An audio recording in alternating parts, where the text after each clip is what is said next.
नमस्कार मित्रों, थंबनेल में तो आपने देख ही लिया होगा। क्या आपकी कुंडली में कालसर्प योग है या ऋणों से बंधी कुंडली है या श्रापित कुंडली है? इसकी जानकारी हम लोग आज करेंगे। मॉडर्न कल्चर में कालसर्प योग बहुत ही ज़्यादा सुना जाता है, परंतु अगर हम बात करें वैदिक काल की, तो वैदिक काल में हमारे ऋषि मुनियों ने, महर्षियों ने, ब्रह्म ऋषियों ने अपने अपने ग्रंथों में सर्पदोष, पितृदोष, मातृ ऋण, पितृ ऋण, कन्या ऋण, गुरु ऋण, इस प्रकार के दोष और ऋणों की व्याख्या करी है और श्राप की व्याख्या करी है। इन सभी चीज़ों से बंधा जातक बहुत ही नरक तुल्य जीवन व्यतीत करता है। जहाँ तक बात कालसर्प योग या कालसर्प दोष की है, तो उसके विषय में भी हम लोग चर्चा करेंगे। क्यों? क्योंकि कालसर्प योग में राहु और केतु के बीच में सारे ग्रह आ जाते हैं। परंतु अगर हम लोग ऋण की बात करें या श्राप की बात करें, तो इससे बंधा जातक बहुत ही नरक तुल्य जीवन व्यतीत करता है। परंतु कालसर्प दोष और ऋण और श्राप, इसमें अंतर करना थोड़ा सा मुश्किल हो जाता है। इसी वजह से आज मैं यह वीडियो बना रहा हूँ। मेरा सभी श्रोतागणों से विनम्र निवेदन है कि यहाँ पे लिखी हुई जानकारी को नोट कर लीजिए। अभी अगर नोट करने का समय नहीं है आपके पास, तो स्क्रीनशॉट खींच करके रख लीजिए, बाद में अपने नोट्स में इसको शामिल कर लीजिएगा। देखिए, यहाँ पर हम लोग सर्वप्रथम ऋण की बात करेंगे कि जब भी मैं जातकों की कुंडली देखता हूँ तो सर्वप्रथम मैं ऋणों को जरूर देखता हूँ। कौन कौन से ऋण होते हैं? जैसे यहाँ देखिए, मैंने लिखा है प्रथम माता पिता का ऋण। जिन माता पिता ने हमें जन्म दिया उनका ऋण। गुरु ऋण, माता पिता प्रथम और द्वितीय गुरु कहे गए हैं। और उसके बाद जब हम लोग अपने जीवन में गुरुकुल में या स्कूल में, कॉलेज में पढ़ने जाते हैं, तो वहाँ पर हमको गुरु मिलते हैं। जीवन भर नाना प्रकार के गुरु मिलते रहते हैं, तो गुरु ऋण भी शेष रहता है।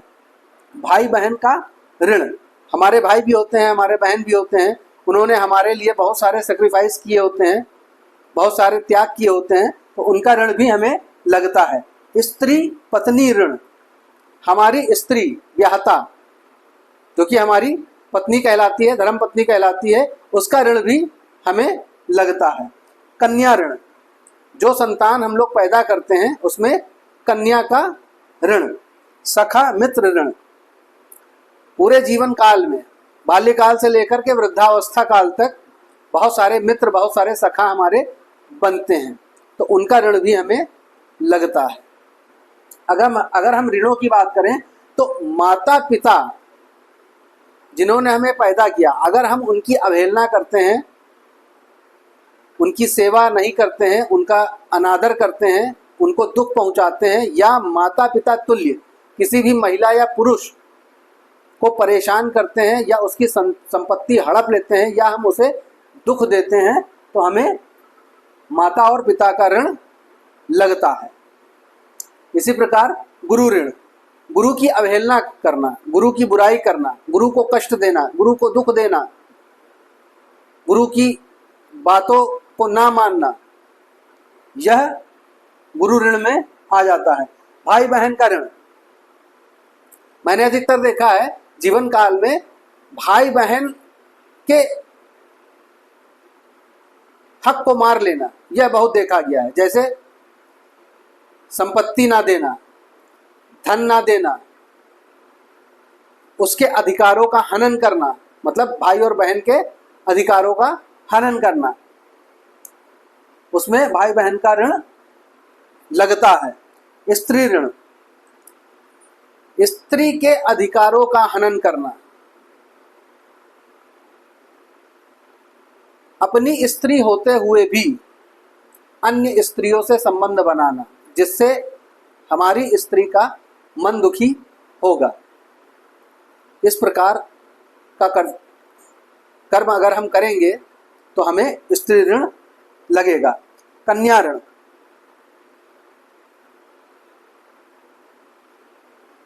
सनातन धर्म में, भारतीय सभ्यता में कन्या का बहुत महत्व है। कन्या को हम लोग पूजते हैं और कन्यादान सबसे शुभ कर्मों में माना गया है। कन्या के अधिकारों का हनन करना, कन्या को प्रताड़ित करना, कन्या को उसकी चीज़ों से वंचित रखना या दुख देना या कम उम्र की कन्याओं से ज़्यादा काम कराना, यह देखा गया है और यही आगे चल करके कन्या ऋण में बदल जाता है। सखा मित्र ऋण, ये बहुत ही महत्वपूर्ण है। पूरे जीवन में सबसे अच्छा और सुंदर संबंध सखा और मित्र का कहा गया है। जो आपके परिवार में कोई नहीं कर सकता, वह आपका सखा या मित्र कर सकता है। मित्र को धोखा देना, मित्र से झूठ बोलना, मित्र की संपत्ति हड़प लेना, मित्र की पत्नी पर गलत दृष्टि डालना, मित्र के भाग्य से उसके जीवन में जितनी भी सुख सुविधाएं आई हैं उनको छीनने की कोशिश करना, यह सारे कृत्य, यह सारे कर्म सखा और मित्र ऋण प्रदान करते हैं।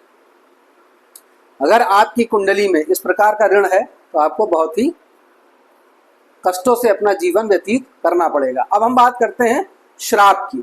यहाँ पर श्राप देखिएगा, मैंने लिखा हुआ है दुख अथवा परेशानी में निकले या निकाले गए शब्द ही श्राप होते हैं। कहने का तात्पर्य यह है, अगर कोई दुख में है, कोई परेशानी में है और वह अपने मुंह से कुछ शब्द निकाल दे तो वही श्राप बन जाते हैं। वही शब्द श्राप का रूप ले लेते हैं। जैसे अगर आपने देखा हो तो श्रवण कुमार के माता पिता ने महाराजा दशरथ को पुत्र वियोग में यह श्राप दिया कि जैसे हम लोग पुत्र वियोग में तड़प रहे हैं वैसे तुम भी पुत्र वियोग में तड़पोगे और वैसे ही तुम्हारी मृत्यु होगी। और रामायण काल में हमने देखा कि भगवान श्री राम के वनवास जाने पर राजा दशरथ पुत्र वियोग में बहुत ही व्याकुल हुए, बहुत ही कष्ट भोगा उन्होंने और व्याकुलता और कष्ट में उन्होंने अपना जीवन त्याग दिया, मतलब मोक्ष को प्राप्त हुए। इसी प्रकार अगर हम महाभारत काल में देखते हैं तो माता गांधारी के श्राप से, माता गांधारी ने भगवान श्री कृष्ण को श्राप दिया कि जैसे तुमने मेरा वंश का नाश करवा दिया है वैसे ही तुम्हारा खुद का वंश या तुम्हारी कोई भी संतान इस धरती पर जीवित नहीं रहेगी। तो यह अवस्था जो है यह श्राप कहलाती है। श्रापित मनुष्य को जीवन में अत्यधिक परिश्रम करने पर भी सफलता नहीं मिलती। ऐसे जातक को संतान नहीं होती। देखिए, श्रापित व्यक्ति की जो कुंडली होती है वो अथक प्रयास कर ले, अथक परिश्रम कर ले, अपना 100 या 200% भी अगर वो काम करेगा तब भी उसको 25% भी फल नहीं मिल पाता है। ऐसे जातक को संतान नहीं होती। आप देखिएगा जिन कुंडलियों में संतान का योग नहीं है, उसमें आपको यह श्राप जरूर मिलेगा, श्रापित कुंडली जरूर होगी। संतान नहीं होती, अगर होती भी है तो जीवित नहीं रहती। अगर किसी तरीके से कोई ग्रह संतान दे भी दे अपनी शुभ दशा में, दृष्टि में, योग में, तो वह संतान जीवित नहीं रहती है, फिर भी वियोग मिल ही जाता है। पिता से संतान का विरोध रहता है।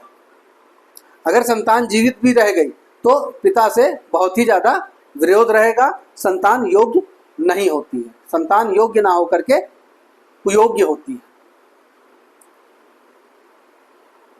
यह जानकारी आपके लिए बहुत महत्वपूर्ण होगी। आगे की जानकारी मैं नेक्स्ट वीडियो में दूंगा, इसके पार्ट 2 में। अभी मैं यह वीडियो यहीं समाप्त करता हूं, अपनी वाणी को यहीं विराम देता हूं। नमस्कार, जय श्री राम।